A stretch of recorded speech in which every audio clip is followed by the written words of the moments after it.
Hey guys, welcome back to my channel. My name is Kim.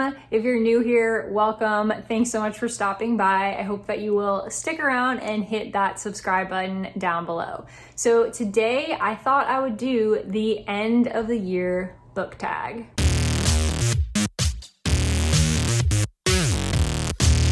The first question is, are there any books you've started that you need to finish this year?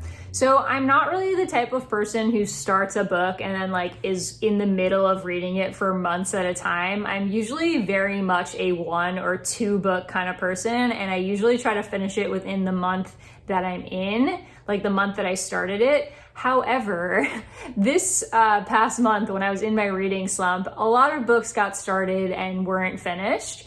And 2 books that I am still currently reading that I definitely want to finish by the end of this month, ideally, if not by the end of 2020, are my 2 Stephen King books that I'm in the middle of. So that is Pet Sematary and Salem's Lot. So I am more than halfway through Pet Sematary. The plan is to try to finish this week.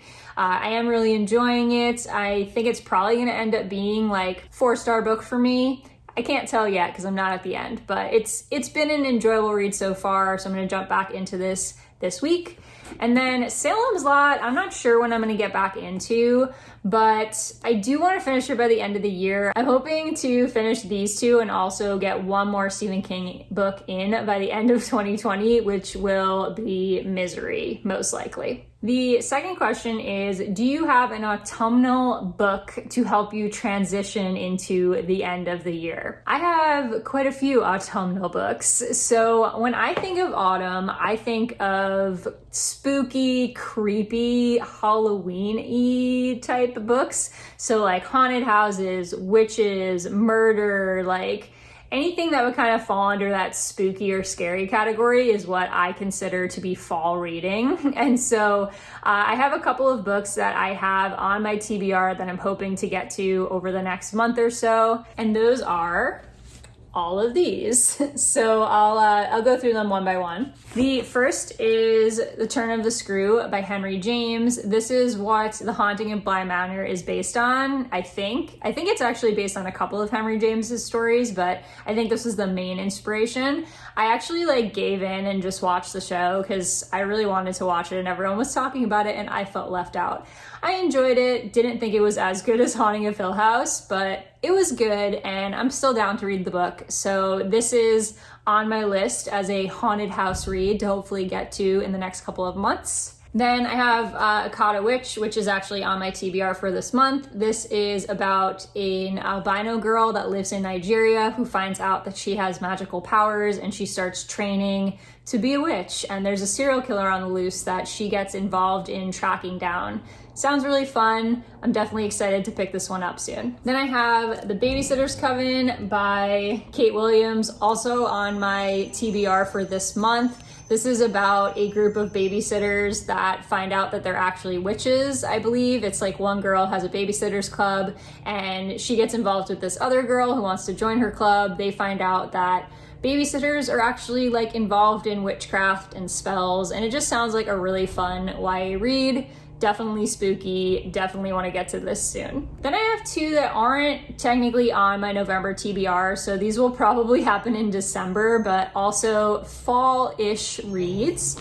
And that is The Dark Descent of Elizabeth Frankenstein. This one is a retelling of Frankenstein. I don't know a ton about it, but it's about this woman, Elizabeth, who I believe becomes the caretaker of Victor Frankenstein, and it's very rough. She is not treated well. It's supposed to be pretty dark.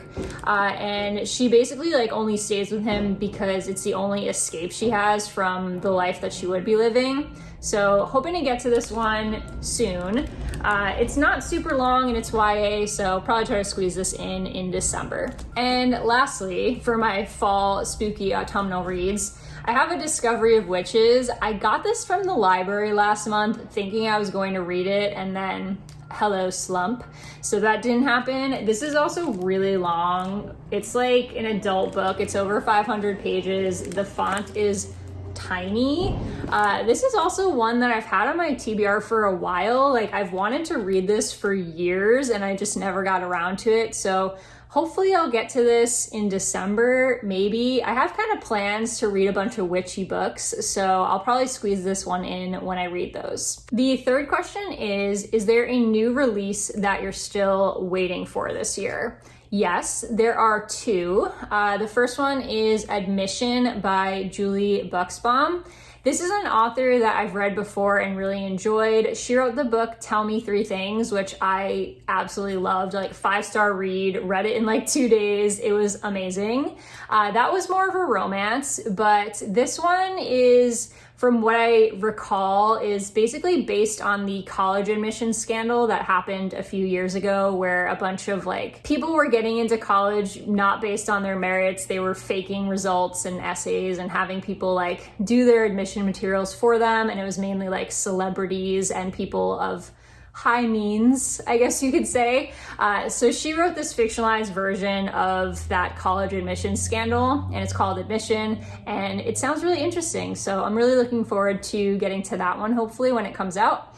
And the other one is The Cousins by Karen McManus. I honestly don't remember a ton about the synopsis, but I really enjoy Karen McManus's mysteries. I've read, I think, all of them at this point, and they always end up getting like 4 or 5 stars for me. So I'll pretty much read any mystery that she writes. They all have kind of those stereotypical mystery vibes. They're nothing like crazy or mind-blowing, but they're always an enjoyable experience. So I will definitely be picking that up when that comes out. Question 4 is, what are 3 books you want to read before the end of the year? I'm gonna cheat a little bit on this question because my first answer is the rest of the Diviners series. So this is technically 3 books in itself because there are 3 books that I haven't read in the series, but I'm gonna count this as 1 because I'm planning on just kind of finishing this all in one shot. Like, I'll read all of them in a row. So this is also on my TBR for this month. I'll go ahead and link my TBR video so that you guys can check that out if you haven't yet. But yeah, this is number 1. The other 2 books that I'm hoping to get to are Stalking Jack the Ripper. This has been on my TBR for literally years. People have been recommending this book to me, like in my personal life, and I still haven't picked it up. And I think I'm really gonna love this series because serial killers. So I'm also really fascinated by like Jack the Ripper stuff. So I know I'm gonna like this. I don't know why I keep putting it off, but I'm hoping to at least read the first book by the end of this year and then eventually pick up the rest of the series. And lastly, probably the most hyped book of the year for everyone on BookTube is The Invisible Life of Addie LaRue. I got a copy of this. I'm not usually an adult fantasy person, but this sounds like right up my alley. This sounds really good. It's about this girl who she makes a deal with like a devil or a witch or something. She makes some sort of deal that she's going to be immortal, but in exchange for that, everyone she meets forgets her. I've heard that V.E. Schwab was working on this for like a really long time, and I know it's been so hyped up, and I've been kind of avoiding reviews because I don't want it to get spoiled for me, and I don't want other people's thoughts to kind of color my experience of reading this book because I am really hyped up for it. So I'm definitely planning to get to this by the end of this year. Question 5 is there a book you think could still shock you and become your favorite of the year? I certainly hope so. Honestly, 2020 has been a pretty poor reading year overall. Like, I've read a lot of books, but I feel like most of them have just been mediocre, and I've read entirely too many 2-star books this year. I don't know what's happening. I guess I'm just picking poorly. Like, I'm not picking books that I'm going to enjoy, and that's why my ratings are so low this year. And so I've honestly only had a couple of 5-star books this entire year, like less than 5. So I really hope that in November and December I get a couple more 5 stars and one of those ends up being a favorite. However, I don't have a specific book in mind. Like, there's nothing that shoots out at me off of my bookshelf and says like, yeah, I'm gonna be 5 stars. Like, I don't know, but I do think or hope that there's going to be a couple more 5 stars before the end of the year. And the last question, question 6, is have you started making plans for 2020, reading plans? Not really. I think my only intention, I guess, that I've set for next year is to really focus on reading books that I think I'm going to enjoy and like honing my reading taste a little bit. In the past few years, my focus really has been to read diversely across genres, across authors, and etc. And I think that that's definitely a noble cause, and I will continue to try to like diversify the types of authors that I'm reading. But I think in that journey to reading more diversely, I think I've kind of lost my taste in reading a bit, and I've been picking up a lot of books that are just not my thing. And I think because this was such a disappointing reading year for me overall, not to be like negative, just being reflective. I think because this has been sort of a disappointing reading year, I really want next year to be like a more positive reading experience. And so I really want to focus on the types of books that I like and kind of finding genres and authors that I really love so that I can have a lot more 5-star or at least mostly 4-star books next year. I just want to feel like I like reading and I'm enjoying the things that I'm reading rather than forcing myself to pick up books that are not really my thing, because I tend to be somebody who has trouble DNFing. So actually, that is going to be another goal for next year, which just came to me. I need to DNF more books. I honestly rarely DNF books. Like, I have to really be hating it. And even then, I sometimes push myself through it. I wish I could be like those people who are just like, yeah, I DNF books all the time.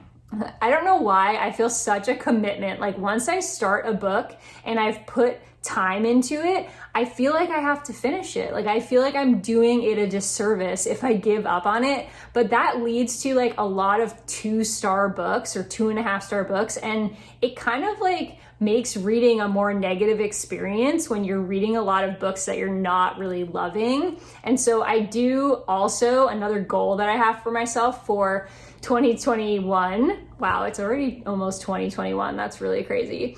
But another goal that I have for myself is to DNF more books. So if you have any tips on becoming more of a DNFer and letting go of my commitment issues, my ways of, sticking to books that I'm not enjoying, let me know in the comments. I could use some advice because I really want 2021 to be a more positive reading year, and I want to have way more books that I love next year. Okay, so that was the last question. I hope you enjoyed. Feel free to do this tag as well if it looks like fun on your channel, and link it below and I will go and check it out. But otherwise, I will see you guys in my next video.